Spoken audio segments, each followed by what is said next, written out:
क्या बिहार की जनता के लिए बनने वाला एक्सप्रेसवे सत्ता के गलियारे में बैठे कुछ प्रभावशाली लोगों की जमीन बचाने का जरिया बन गया है?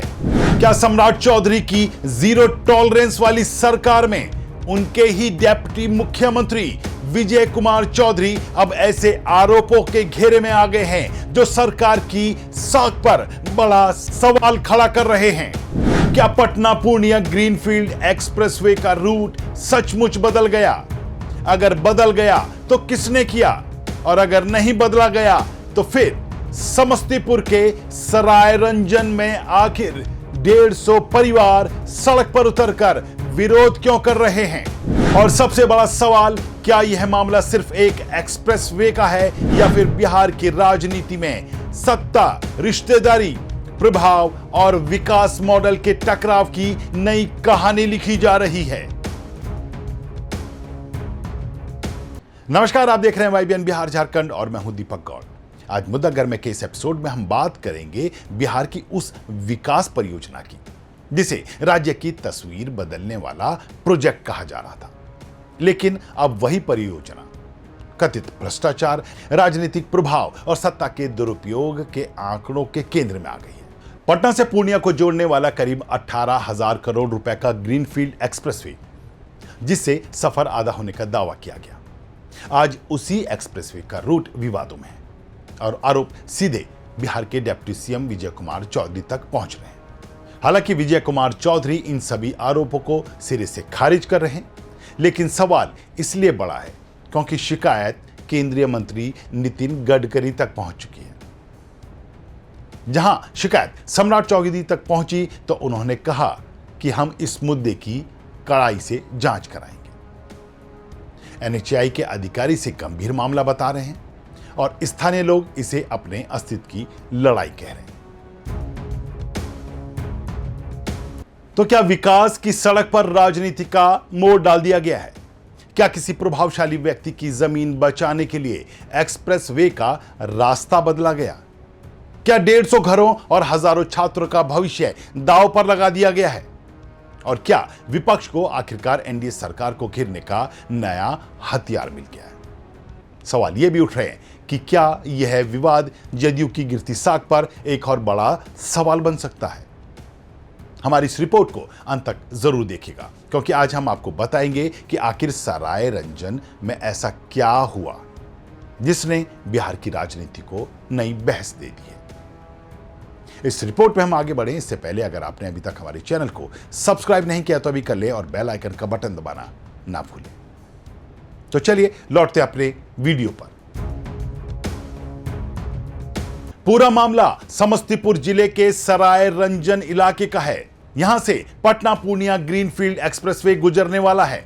करीब 245 किलोमीटर लंबे इस प्रोजेक्ट की लागत लगभग 18,000 करोड़ रुपए बताई जा रही है।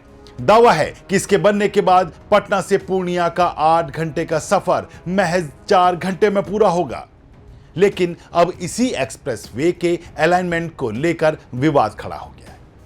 अब इस पूरे एक्सप्रेसवे को लेकर मीडिया में प्रकाशित कुछ रिपोर्ट के बाद एक नया हंगामा खड़ा हो गया है।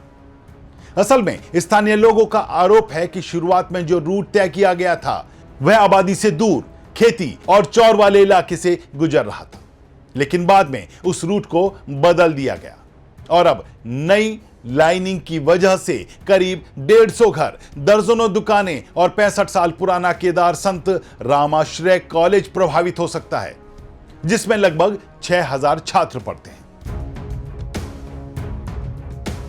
बहरहाल इस पूरे मुद्दे को लेकर अब सबसे गंभीर सवाल क्या है और सबसे गंभीर आरोप क्या है? तो बता दें कि आरोप यह है कि सरायरंजन से विधायक और बिहार के डिप्टी सीएम विजय कुमार चौधरी ने अपने एक करीबी रिश्तेदार को फायदा पहुंचाने के लिए राजनीतिक प्रभाव का इस्तेमाल किया है। हालांकि इस मुद्दे को लेकर लिखे गए एक शिकायत पत्र में किसी के नाम का उल्लेख नहीं किया गया है, लेकिन स्थानीय लोगों का दावा है कि विनीत ईश्वर उर्फ बॉबी ईश्वर के परिवार की करीब 10.5 बीघा जमीन मूल रूट में प्रभावित हो रही थी, जिसे बचाने के लिए इस रूट को बदल दिया गया। अब क्या यह एक महज संयोग है या फिर इसके पीछे कोई प्रभावशाली दखल था? यही जांच का सबसे बड़ा विषय है। तो इस मुद्दे को लेकर आपको बता दें कि इंडियन एक्सप्रेस से बातचीत में डिप्टी सीएम विजय कुमार चौधरी ने साफ कहा, उन्होंने किसी भी तरह का राजनीतिक दबाव नहीं डाला।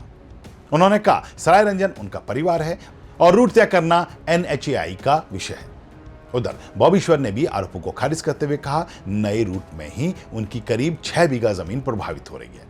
अगर उन्हें प्रभाव डालना ही था या प्रभाव का इस्तेमाल ही करना होता तो वह अपनी जमीन जो इधर 6 बीघा वाली है वो भी बचा सकते थे। लेकिन मामला यहीं खत्म नहीं होता, क्योंकि एनएचएआई के अधिकारियों के बयान भी सवाल खड़े कर रहे हैं। एक अधिकारी कहते हैं एक बार रूट अनुसूचित हो गया तो उसमें बदलाव नहीं किया जा सकता। वहीं एक दूसरे अधिकारी कहते हुए सुनाई दिए कि अगर बदलाव हुआ है तो यह गंभीर मामला है। इस मामले की शिकायत पहुंचने पर खुद मुख्यमंत्री सम्राट चौधरी कहते हैं मामले की जांच होगी, यानी कहीं ना कहीं सवालों की गुंजाइश बनी हुई है। अब जरा राजनीति को समझिए।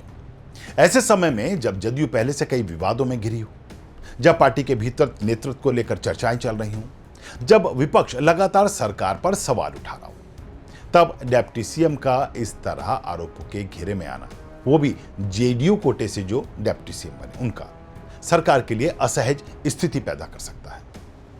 और सबसे बड़ा सवाल क्या, जीरो टॉलरेंस की सरकार अपने ही नंबर 2 नेता पर लगे आरोपों की निष्पक्ष जांच करा पाएगी? बहरहाल विपक्ष अभी इस मुद्दे पर पूरी ताकत से मैदान में नहीं उतरा है, लेकिन राजनीतिक विश्लेषकों का मानना है कि अगर जांच की मांग तेज हुई तो यह मुद्दा विपक्ष के लिए संजीवनी साबित हो सकता है। इसलिए इसमें विकास भी है, जनता भी है, स्थानीय विस्थापन भी है और सत्ता के दुरुपयोग के आरोप भी, यानी एक ऐसा मुद्दा जो सीधे आम आदमी से जुड़ता है।